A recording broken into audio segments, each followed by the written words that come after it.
Hello दोस्तों, स्वागत है आपका इस प्यारा से यूट्यूब चैनल आर.के.एन क्लासेस में। आज हम लोग क्लास 10 का चैप्टर बायोलॉजी का चैप्टर नंबर 1 जिसका नाम है जैव प्रकरण एवं पोषण, आज हम लोग उसका अध्ययन करते हैं। तो चलिए मेरे साथ बने रहिए।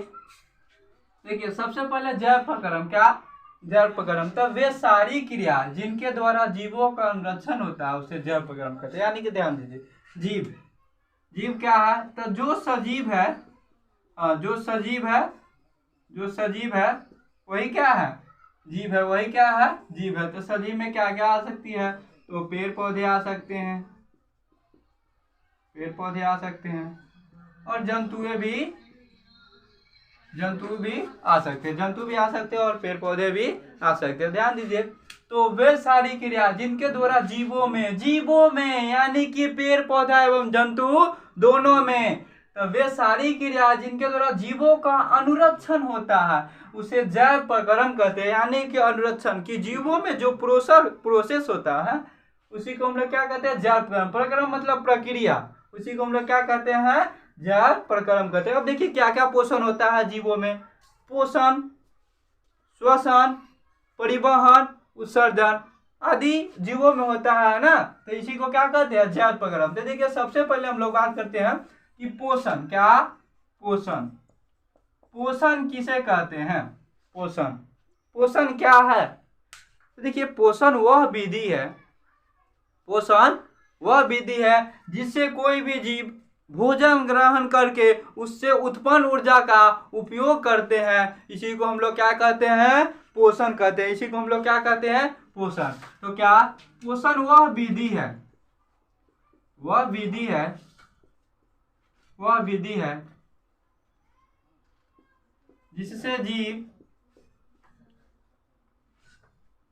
जिससे जीव भोजन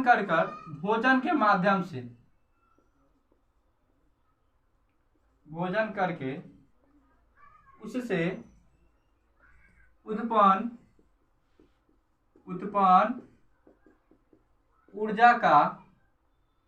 उससे उत्पन्न ऊर्जा का उपयोग करते हैं। क्या करते हैं? उपयोग करते हैं। ध्यान दीजिए कि पोषण वह विधि है जिससे जीव भोजन ग्रहण करके उससे उत्पन्न ऊर्जा का क्या करता है? उपयोग करता है। अब ध्यान दीजिए, यहाँ पे होगा पोषण क्यों? यानी कि पोषण क्यों जरूरी है? तो ध्यान दीजिए कि जीवों सबसे पहले पोषण के माध्यम से क्या हम लोग निर्माण किए?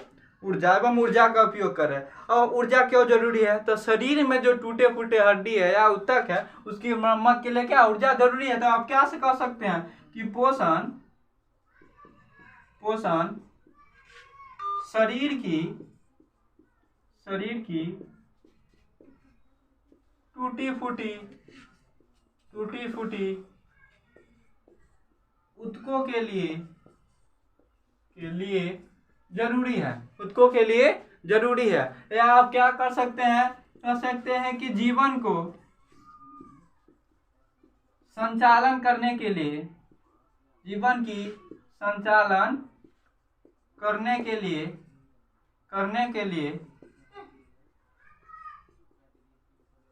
ऊर्जा जीवन की संचालन करने के लिए ऊर्जा की आवश्यकता की आपूर्ति के लिए पोषण जरूरी है। या आप कह सकते हैं कि जीवों को जीवित रहने के लिए पोषण जरूरी है। जरूरी है। ध्यान दीजिए कि पोषण के कितने भाग होते हैं? तो पोषण के 2 पुत्र होते हैं। पोषण के कितने पुत्र? 2 पुत्र। एक का नाम हो गया स्वपोषण, एक का क्या? स्वपोषण, और दूसरा का परपोषण। क्या? परपोषण। अब ध्यान दीजिए कि स्वपोषण, स्व का मतलब होता है स्वतः। पोषण का अर्थ भी समझे हैं कि भोजन के माध्यम से ऊर्जा का ग्रहण करना, ऊर्जा निर्माण करना, और उससे भोजन के द्वारा जो ऊर्जा उत्पन्न हुआ है उसका उपयोग करना पोषण कहलाता है। तो देखिए, स्व मतलब स्वतः, और पोषण का मतलब अभी समझे हम लोग। तो देखिए स्वपोषण किसे कहते हैं, स्वपोषण किसे कहते हैं? वैसा पोषण जिसमें जीव अपने भोजन एवं आश्रय के लिए खुद पर निर्भर रहे, उसी को हम लोग क्या कहते हैं? स्वपोषण कहते हैं। वैसे पोषण जिसमें जीव भोजन एवं आश्रय के लिए किस पर निर्भर रहे? स्वयं पर निर्भर रहे। किस पर निर्भर रहे? भोजन के लिए, भोजन के लिए स्वयं पर निर्भर रहे। ठीक है सर, ठीक है ठीक, एक मिनट। भोजन के लिए ठीक है निर्भर है। हाँ, तो स्वपोषण किसे कहते हैं? तो भोजन के लिए जो स्वयं पर निर्भर रहे उसी को हम लोग क्या कहते हैं? स्वपोषण। तो इसका उदाहरण हो जाता है एग्जाम्पल पेड़ पौधा। क्या? पेड़ पौधा, पेड़ पौधे या स्वयं पर निर्भर रहते हैं। कैसे? देखिए तो यहाँ से एक बनती क्वेश्चन कि स्वपोषण के लिए किन किन आवश्यकता की होने के लिए जरूरी है? स्वपोषण के लिए किन किन चीजों का होना जरूरी है? तो स्वपोषण के लिए 4 चीजों का होना जरूरी है। पहला बात करते हैं तो क्लोरोफिल। क्या? क्लोरोफिल तो कहाँ रहता है? तो पत्तियों में स्थित रहता है, पेड़ पौधे के पत्तियों में। दूसरी की बात करते हैं हम लोग जल। तीसरी की बात करते हैं वो आता है कार्बन डाइऑक्साइड। क्या? कार्बन डाइऑक्साइड,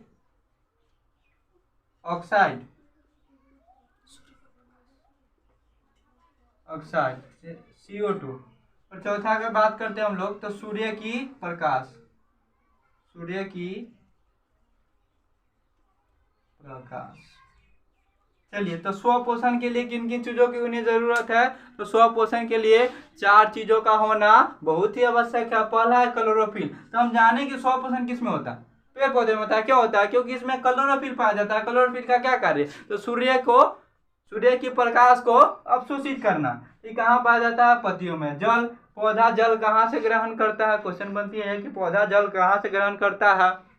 तो अपने जड़ के माध्यम, जड़ में जो मूलरोम होते हैं उसके सहायता से पौधा जल ग्रहण करता है। और कार्बन डाइऑक्साइड तो वातावरण या बोल सकते हैं पर्यावरण, उससे यहाँ क्या करता है कि पौधा कार्बन डाइऑक्साइड ग्रहण करता है। और सूर्य की प्रकाश, तो सूर्य की प्रकाश को ग्रहण करता है। देखिए तो पौधा यानी कि स्वपोषण के लिए 4 चीजों का होना जरूरी है। यानी कि कह सकता है कि पेड़ पौधे को भोजन बनाने के लिए कितने चीजों की जरूरत होती है? तो 4 चीजों को, जो इस प्रकार दिया गया। ध्यान दीजिए, पौधा इन 4 चीजों की क्रियाओं से अपना भोजन तैयार करता है। उसी को हम लोग कहते हैं प्रकाश संश्लेषण। उसी को हम लोग क्या कहते हैं? प्रकाश संश्लेषण कहते हैं। अब ध्यान दीजिए कि स्वपोषण जो है इन 4 चीजों की, पेड़ पौधा इन 4 चीजों से जो अपना भोजन बनाता है, निर्माण करता है कार्बनिक यौगिक, कहते हैं कार्बोहाइड्रेट। जैसे ग्लूकोज ले लो, ग्लूकोज। ठीक, तो स्वपोषण से कोई दिक्कत नहीं। अब आते हैं पर पोषण में। तो पर पोषण का अर्थ होता है कि वैसा पोषण जिसमें जीव भोजन एवं आश्रय के लिए किसी दूसरे जीव पर निर्भर हो, किसी न किसी स्रोत से अन्य स्रोत पर निर्भर हो, उसे ही हम लोग क्या कहते हैं? पर पोषण। पर पोषण किसे कहेंगे? तो जो दूसरे पर निर्भर हो। किस पे निर्भर हो? दूसरे जीवों पे निर्भर हो, जीवों पे निर्भर हो उसे हम लोग क्या कहते हैं? पर पोषण कहते हैं। जो दूसरे जीवों पर निर्भर हो उसे हम लोग क्या कहते हैं? तो पर पोषण। जैसे कि बात करते थे जंतु हम लोग ले लिए, हम लोग किस पर निर्भर है? पेड़ पौधे पर निर्भर है। कुछ जैसे जीवो है, जंतु है जिसपे भी निर्भर है। तो पर पोषण समझ में आया कि जो दूसरे जीव पर निर्भर है, भोजन एवं आश्रय के लिए किस पर निर्भर है? दूसरे जीव पर। वैसा पोषण जिसमें जीव भोजन एवं आश्रय के लिए दूसरे जीवों पर निर्भर रहता है उसे हम लोग क्या कहते हैं? पर पोषण। और स्वपोषण किसे कहते हैं? तो जो खुद पर निर्भर है उसे हम लोग स्वपोषण। स्वपोषण के को पुत्र नहीं होता, यानी कि स्वपोषण के कोई भाग में बांटा नहीं हुआ है। लेकिन पर पोषण के 3 पुत्र, यानी कि पर पोषण के कितने बेटे? 3। यानी कि पर पोषण के कितने प्रकार? तो 3 प्रकार। एक मिनट रुकिए, ऊपर लिखकर मैं समझा रहा हूं। स्क्रीनशॉट ले लीजिए, लेना है तो। चलिए,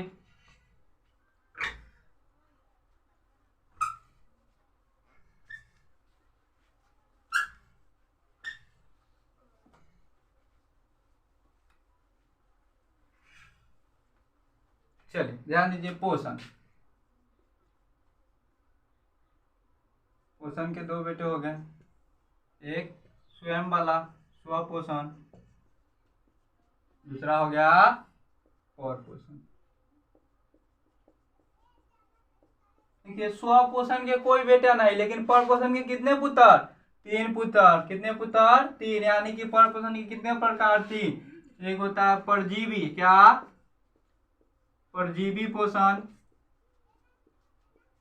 दूसरा की बात करते हैं तो आ जाता है मृतजीवी पोषण, क्या? मृतजीवी पोषण। तीसरा की बात करते हैं तो आता है प्राणी संपोषण, प्राणी संपोषण। चलिए, तो स्वपोषण कितने भाग में बांटा गया? 2 भागों में। स्वपोषण एवं पोषण को कितने भाग में बांटा गया? तो 2 भागों में, स्वपोषण एवं परपोषण। परपोषण को कितने भाग में बांटा गया? 3 भागों में, परजीवी पोषण, मृतजीवी पोषण, प्राणी संपोषण। अब देखिए, तो परजीवी पोषण किसे कहते हैं? हम लोग जानते हैं कि इस पर क्या होगा कि दूसरे जीव पर निर्भर रहेगा। इस पे क्या है? परपोषण में क्या है कि दूसरे जीव पर निर्भर रहेगा। अब ध्यान दीजिए कि परजीवी पोषण क्या होता है। तो परजीवी पोषण वैसा पोषण जिसमें जीव जो होता है किसी दूसरे जीव के संपर्क में रहकर अपना भोजन ग्रहण करता है, किसी दूसरे जीव के संपर्क में रहकर अपना भोजन ग्रहण करता है, उसी को हम लोग क्या कहते हैं? तो परजीवी पोषण कहते हैं। उसी को हम लोग क्या कहते हैं? परजीवी पोषण कहते हैं। जैसे कि बात करते हैं, अब देखिए परजीवी या दूसरे जीव के शरीर से संपर्क में रहकर अपना भोजन ग्रहण करे तो ये परजीवी पोषण हो गया। जैसे कि बात करते हैं तो अमरलत्ती ले लीजिए। अमरलत्ती देखें, एक पौधा होता है, अमरलत्ती एक लत्ती होती है। अमरलत्ती एक लत्ती होती है जो किसी अगर अन्य पेड़ पर, खासकर कोई अन्य आम का पेड़ देखे होइएगा तो उस पर अगर डाल देते हैं तो वह क्या करता है? उसी पर वह लतर कर अपना पूरा जाल बना देता है, एक जाल की तरह बना देता है। तो वही अमरलत्ती होता है कि दूसरे जीव के शरीर पर रहा और अपना भोजन प्राप्त किया, तो वह क्या हो सकता है? परजीवी। जैसे कि बात किए अमरलत्ती, इसे अमरवेल भी बोलते हैं, अमरलत्ती अमरवेल भी बोलते हैं। अब देखिए मृतजीवी पोषण। कौन पोषण? मृतजीवी पोषण। तब वैसा पोषण इसमें जीव जो होगा सारे अपने भोजन के लिए, अपने पोषण के लिए वो सड़े गले चीजों से अपना भोजन प्राप्त करेगा। इसे सड़े गले चीजों से अपना भोजन प्राप्त करेगा, तो उसे हम लोग क्या कहते हैं? मृतजीवी पोषण। क्या कहते हैं? मृतजीवी पोषण। सबसे पहले बात कि मृतजीवी पोषण को अपघटक भी कहा जाता है। क्या कहा जाता है? अपघटक। मृतजीवी पोषण को क्या कहा जाता है? अपघटक भी कहा जाता है। क्योंकि देखिए ये जो है किसी दूसरे जीव के शरीर पे, दूसरे जीव के जो सड़े गले हैं, जो सड़े गले पदार्थ है, उनसे अपना पोषण प्राप्त करता है, तो इसी को क्या कहते हैं? मृतजीवी पोषण। जैसे कि बात करते हैं तो बैक्टीरिया या गोबर छत्ता, गोबर छत्ता या बैक्टीरिया जो सड़े गले जीवों, जो सड़े गले चीजों से अपना भोजन प्राप्त करते हैं, उसी को मृतजीवी कहते हैं। अब देखिए प्राणी संपोषण। वैसा पोषण जिसमें जीव ठोस एवं तरल जो पदार्थ होता है वो जंतुओं को भोजन ग्रहण करने की विधि द्वारा ग्रहण करता है, उसी को हम लोग क्या कहते हैं? प्राणी संपोषण। उसी को हम लोग क्या कहते हैं? प्राणी संपोषण। देखिए वैसा पोषण जिसमें जीव ठोस एवं तरल जो भोजन होता है उसको जंतु की भोजन ग्रहण करने की विधि द्वारा ग्रहण करे, उसी को हम कहते हैं प्राणी संपोषण। यानी कि बात करते हैं हम लोग मनुष्य ले लो, क्या ले लेते हैं? मनुष्य ठोस एवं तरल दोनों पदार्थ को खा जाते हैं। ठोस एवं तरल दोनों पदार्थ की बात करते हैं। जैसे में हम लोग ले लेते, सब्जी में ले लीजिए मूली ले लीजिए, गाजर ले लीजिए, सबको चबा उबा जाते हैं, सबको खा लेते हैं। तो ठोस को खा लिया। तरल पदार्थ, तरल का मतलब होता है कि जो बहने वाला हो, क्या हो? जो बहने वाला हो। तो जैसे में दूध, पानी, सबको हम लोग खा पी लेते हैं, तो हम लोग क्या आ गए? प्राणी संपोषण में। क्यों? क्योंकि प्राणी संपोषण क्या कहता है कि ठोस एवं तरल पदार्थ को जंतुओं की भोजन ग्रहण करने की विधि द्वारा करता है, तो उसी को हम लोग क्या कहते हैं? प्राणी संपोषण कहते हैं। जैसे कि बात करते हैं मनुष्य अमीबा, मेढक, पैरामीशियम। चलिए, तो मैं आशा करता हूँ कि आपको इस अच्छा लगा हो या अच्छा लगा हो। चलिए, तो अच्छा लगा हो तो कमेंट, लाइक एंड सब्सक्राइब करना ना भूलें। तो चलिए, तब तक के लिए नमस्कार। अब बात करते हैं, अगले वीडियो में मिलते हैं हम लोग।